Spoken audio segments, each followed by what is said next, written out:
Dabar matysite trumpą video, kaip aš kankinuosi su savo BMW. Turim BMW. Išiminėjom pavarų dėžę, nes parėjo sankaba. Taip, tai įsiėmiau starterį. Jau, karočią. Ir įsiėmę starterį, matau, kad čia nahui bus dar daugiau problemų. Tai man bus smagu. Bus updėtas, kai išimsiu pavarų dėžę, nes reikia atsisukti kardaną, švangės visas, elektrą ir pavarų dėžę nusimsiu. Plius dar motorą pasikabinti ant šitą dėžę.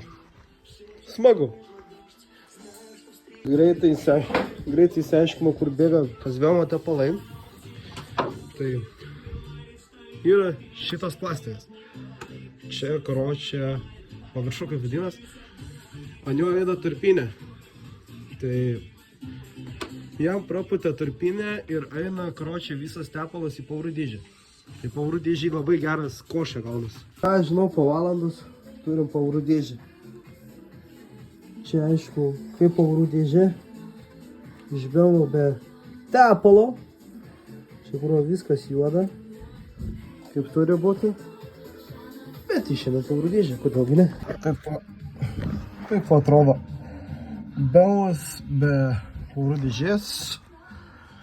Ir taip mano rankos atrodo. Man yra labai smagu. Mėgauju šitą darbą. Karočiai, įsiėmiau sankabą. Čia yra plunksnos vadinamas tos. Čia yra toks įkandimas. Šitam gaidžiui pizda. O sankaba. Aš patyliu apie. Iš sankabos, karočią, nieko nelikė. Stovi va taip va. Dabar reikia įsimti smagraktį, nes nulaužiau vieną varžtą. Jo. Kaip tas įsims, aš neįsivaizduoju.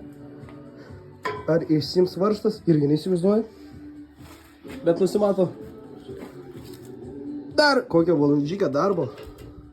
Plius ėmu šitam BMW sankabą pirmą kartą. Pavarų dėžę antrąją.